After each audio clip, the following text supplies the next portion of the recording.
Good day mga ka-travel, ngayong araw nga ay magdi-deliver kami ng mga agila, mga manok na Rhode Island Red. So yun nakikita nyo sa box, yan po yung mga di-deliver natin. At syempre, kasama yung aking imported na pamangkin galing China, Your Honor, magbabantay sa likod.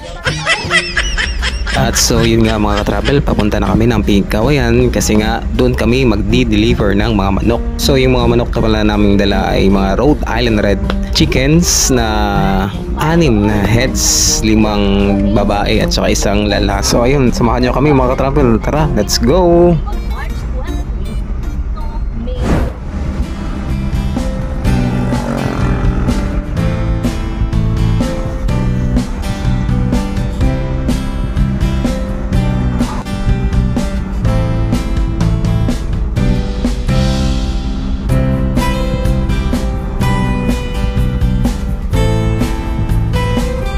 At bago muna namin i-deliver yung manok, dadaan muna kami ng hotel kasi due date na ng kuryente namin, baka maputulan pa.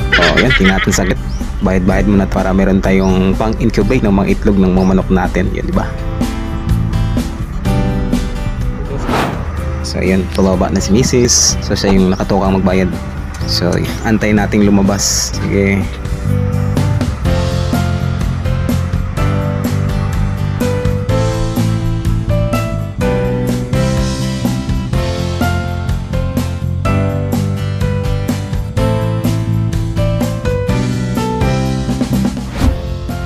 Then finally after 48 years lumabas na din, tapos nang magbayad. So ayun, diretso na kami.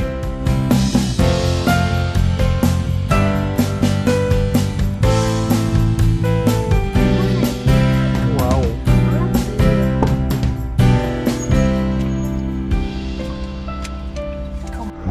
At syempre dito maniobra muna tayo kasi nakaharap tayo sa office ng hotel ko, so kailangan nating mag-backing. So ayan, napakabato ba naman, malalaking bato. So ayan, manobra tayo para makalabas tayo ng gate nila. So good thing tayo lang yung skin ng customer dito, so kaya medyo talagang maluwag yung space nila. So ayan, palabas na kami.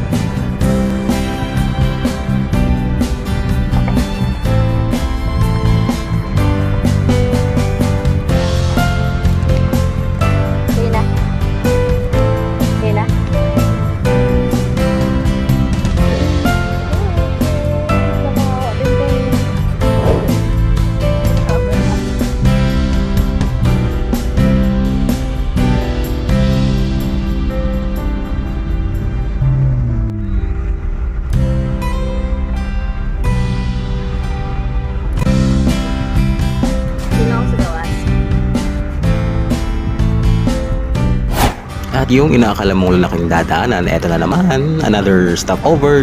Dahil kolekta naman siya ng utang kasi kukuha ng sahod doon niya, yun. And finally, nakalabas na din sa wakas. Dali lang. O baka naman may dadaanan pa naman. Okay, tara, let's go.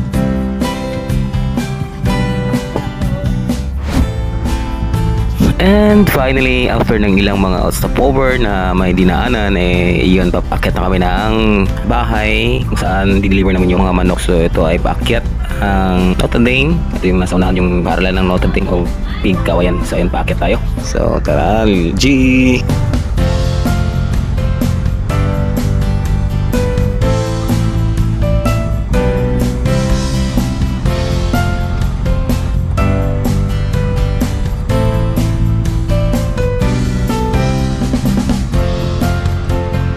At so yun, nandito na nga tayo, papasok sa bahay ni na Ma'am Samiliano.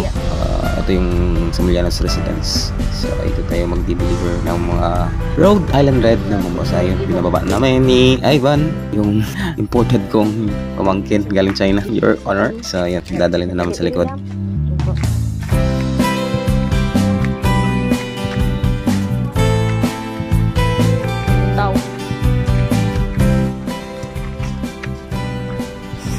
Lechon delivery.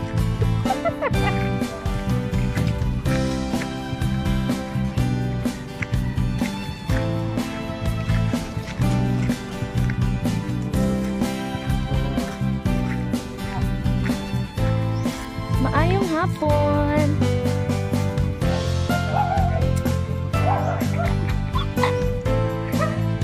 I-off na.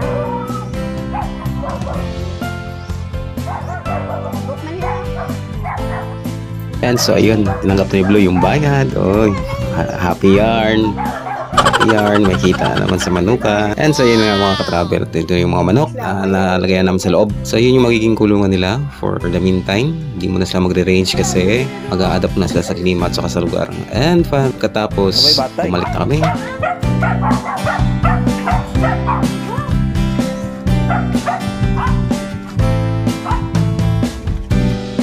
So ito lang yung mga maipapayo ko mga ka-travel. Pag nagmamanok talaga tayo, talagang sipag at syaga lang, istiis lang kung saan yung mga problemang dumaraan.